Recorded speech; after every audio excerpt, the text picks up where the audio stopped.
Welcome back. In the second lecture for Chapter 5 on language, we are going to be talking about how we, or kind of one of the really important ways in which we use language, or a function of language in our interpersonal relationships, and that's to build a communication climate.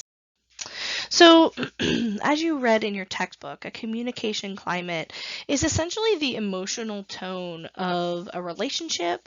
It's the emotional tone of the interactions that we have in relationships, and they really reflect how we feel about the interactions and the relationships that we're in.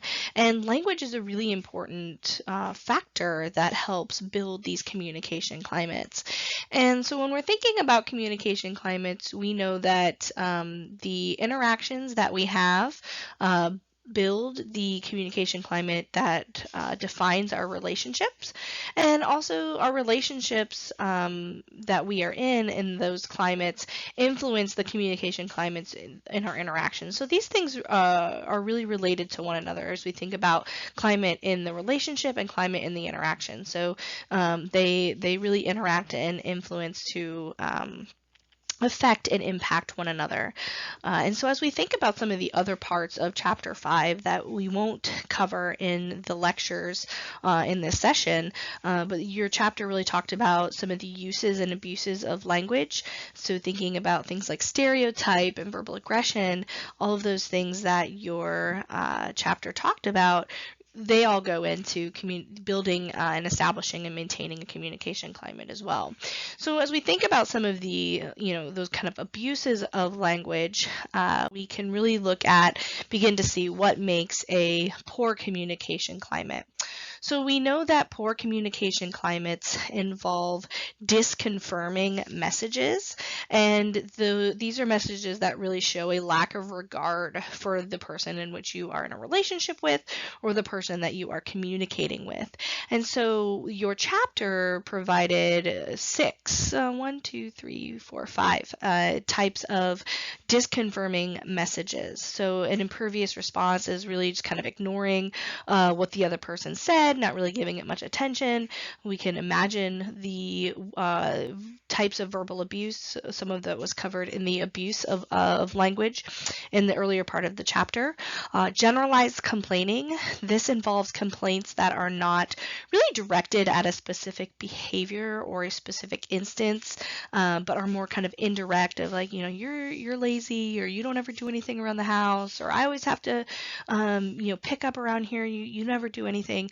So all those things, they're not really targeting a really specific instance. It's just kind of a generalized complaining about the interactions or pieces of having a relationship with another person. An irrelevant response is simply replying with irrelevant statements. So this really shows a lack, sometimes a lack of perspective taking, a lack of listening perhaps on the other person's response, but even just maybe a lack of being open to the kind of things that you're trying to say. And so we can see this a lot in conflict. Sometimes you'll make a complaint about a specific behavior, and the other person will stand back. Well, what about this other thing you do? It's totally irrelevant to the specific conflict that you're having. And then an impersonal response involves kind of those cliche, cookie cutter responses that people can have in interactions. They really show kind of a lack of empathy to what the person is really communicating and going through and trying to express to the other person in the relationship. We also know that poor communication climates illustrate a lot of defensiveness in the interactions.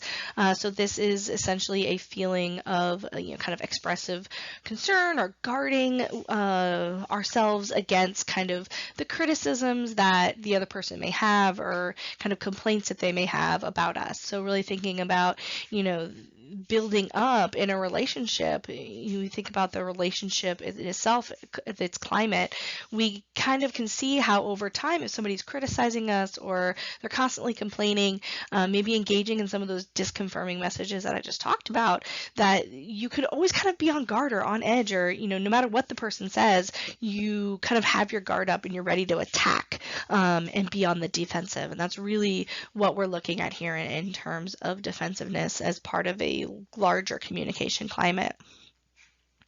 Communication climates give lots of evaluative feedback, especially when it's not asked for. So we'll talk in just a moment about when evaluative feedback can be helpful in relationships, especially when we think about certain like advice interactions. But when a person is constantly providing evaluative feedback, assessments of what the person has said or done in the relationship without being prompted or asked for that evaluative feedback, it can really be annoying, and it can really lead to a poor communication climate. In arguments, or when we're expressing, kind of grievances or issues in the relationship, we know that poor communication climates reflect, those messages reflect use statements. Many students have heard of this. So if you've ever taken kind of a conflict negotiation class, or, some leadership trainings, talk about this. Say you need to use I statements, I feel, instead of you statements, you make me feel. And this is really reflected in this literature on language and verbal communication as well. So these poor communication climates reflect many of these use statements. So this really reflects, and what these use statements are really doing is shifting the responsibility, the grievance, away from the person who's feeling it and putting that on the other person. So that's really what we're talking about here in terms of use statements. And the last classification or kind of characteristic of poor communication climates is not being able to distinguish opinions from facts. And again, this is really important when we are debating or we're having a conflict with somebody, airing our grievances, telling the other person that they are right or wrong based on kind of an opinion that you have and not really factual information. This one is oftentimes kind of less clear in relationships. And so this one is not often attended to, but if we really sit and reflect on the climate, and especially in a poor communication climate, we can really begin to pick these out in the interactions. So reflecting on what makes a good communication climate, building on some of what I just said, they use what we call positive communication climates use a lot of confirming messages as opposed to those disconfirming messages. They avoid, when engaging in interactions, of trying to avoid putting the other person on the defense.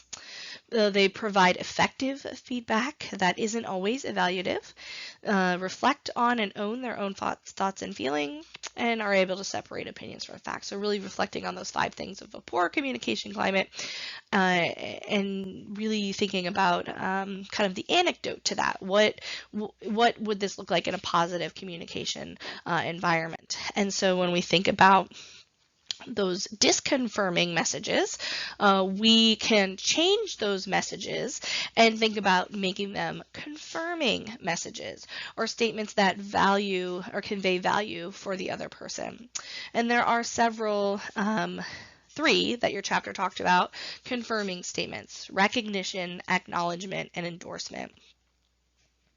And so recognition is simply just kind of in the interaction, recognizing that the other person exists, that they are worthy of your attention. This could be in the larger relationship climate, recognizing when they do something for you, or that they, are having a bad day, or something like that. So really just showing kind of that recognition of that person in your life, and that they are worthy of your time and your attention. We know time, especially as a college student, time is a very valuable resource. And so when you're able to take a piece of your time and give that to another person, you're really confirming their value in your life. The second is acknowledgement, and so this really ties into those feelings and kind of thoughts that the other person has. So, especially when we're kind of engaging in emotional support, or we're so comforting, or we're engaging in a conflict, really before maybe you give your own opinions and feelings about an issue, acknowledging, I understand this, why you feel this way. I understand how you arrived at this conclusion. I agree with you or I disagree with you, and then moving on to kind of your own thoughts and feelings. So really acknowledging what they're thinking. And sometimes this just is as simple as inquiring about the other person. So, I think about my husband and I, every day, kind of work day, we come home, I ask about his day, and then he asks me about my day. So we're just kind of inquiring about the other person. We're acknowledging, that they may have things that they want to share, asking about kind of their ideas on a certain issue. So all of those behaviors, so specific behaviors, would really fall into these confirming messages that imply acknowledgement. The third is endorsement. And so when we think about endorsement, your book defines endorsement as signaling that you agree with what the other person has said. And I realize that in situations you may not agree with what the other person says. And that doesn't mean that you can't use a confirming message or use this kind of endorsement type of message. And so I oftentimes talk more about like kind of what I call partial endorsement.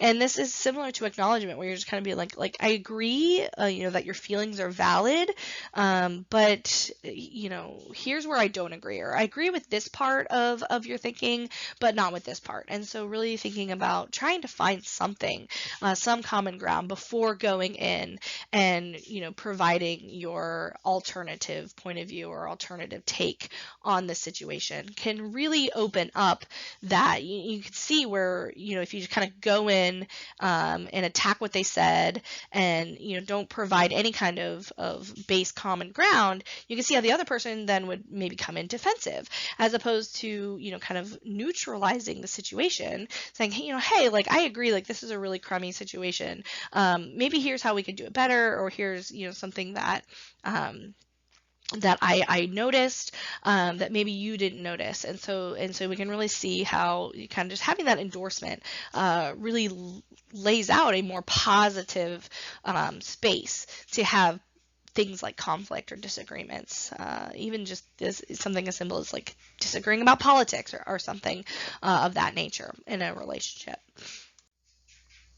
Defensiveness. So we talked a little bit already about kind of these feelings of being guarded and protecting ourselves from criticism or attacks. And so in relationships that have positive communication climates, where we see more supportiveness, so feeling reassured, showing that you care about the other person. Oftentimes this is linked with those confirming messages that we just talked about. And so being able to engage in encouragement, express support of the other person, really creating kind of that connection with them really enhances the overall environment of the interaction or the relationship as a whole. So I talked a little bit earlier about feedback.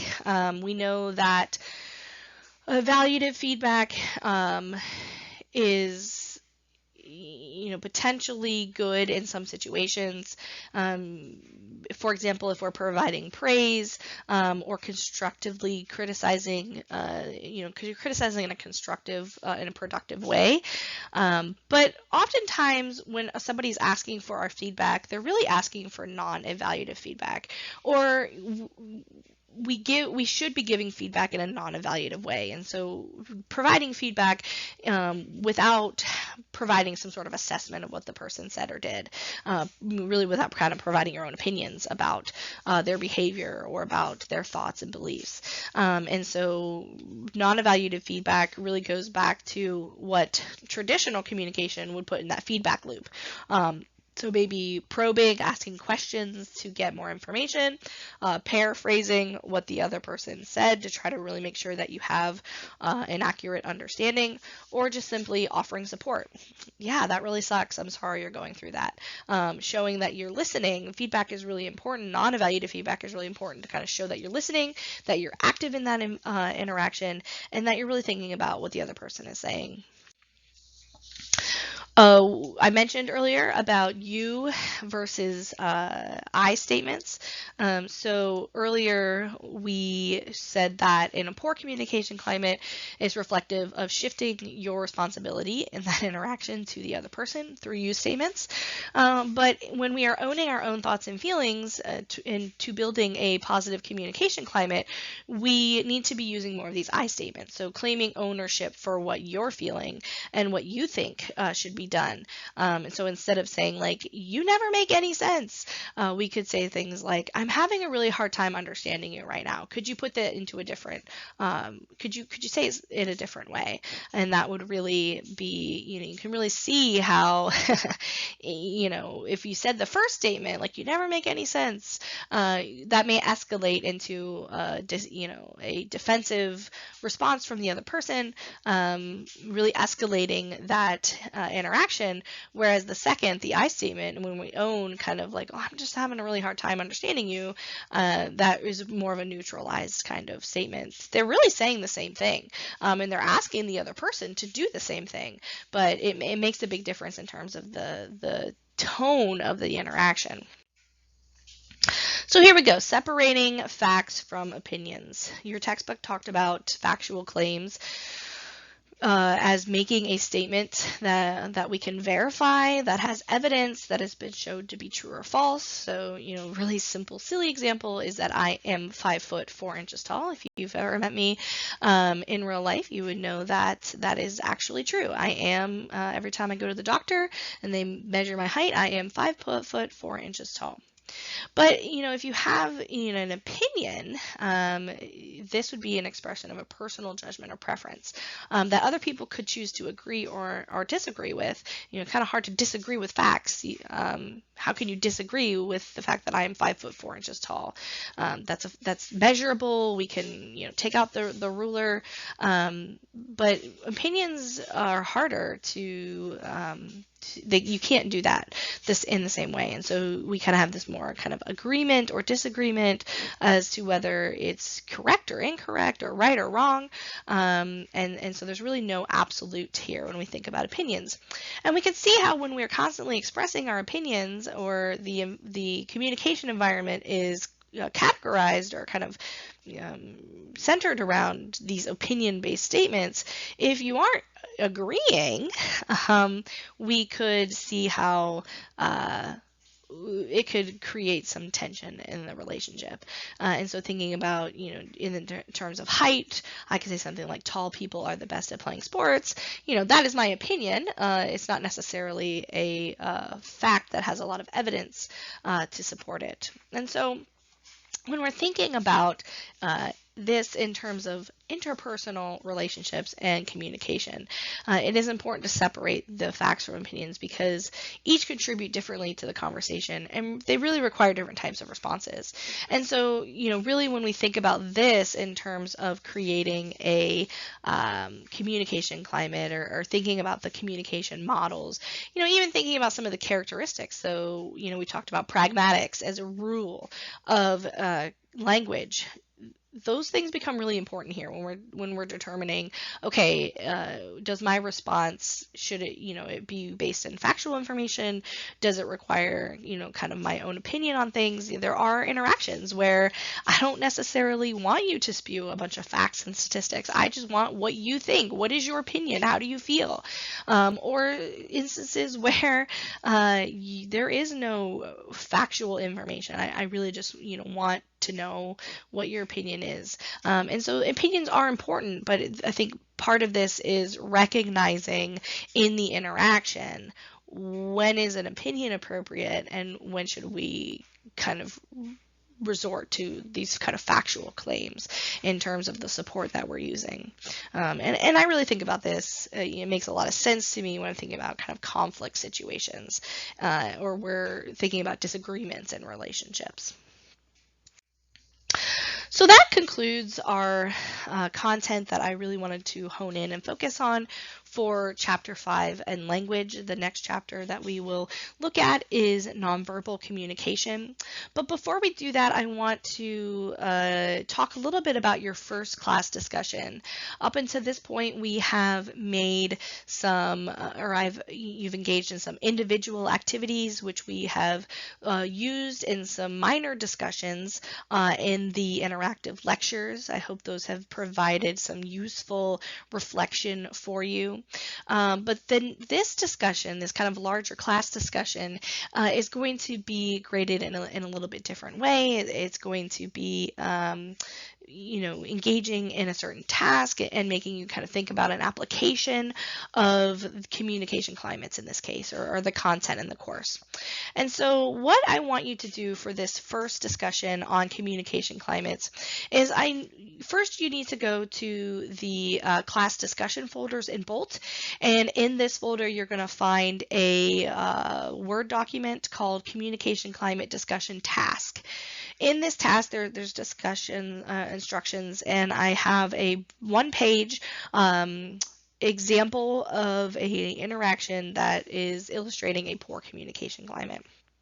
And so what I want you to do is read this brief narrative, and on a piece of paper, I want you to identify some of these areas, or really think about where is there a disconfirming message, and what kind of disconfirming message is it? Is it verbal abuse?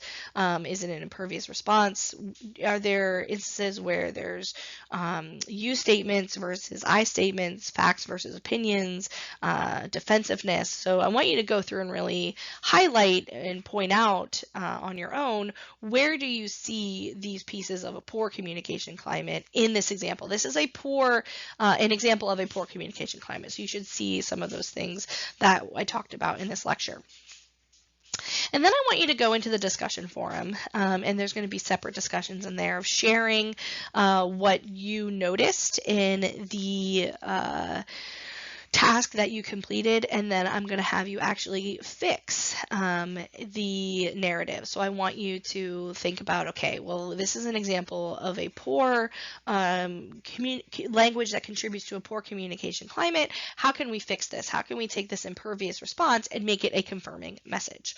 And so there's going to be a little bit of that kind of fixing this into an interaction that would reflect a positive communication climate. And you could take some creative liberties there, adding some information to the narrative that's already there. And that's really what you're going to be doing in your discussion. You're going to be doing a little bit of this in your original post, and then you're going to be commenting on the work that your classmates post in their original posts.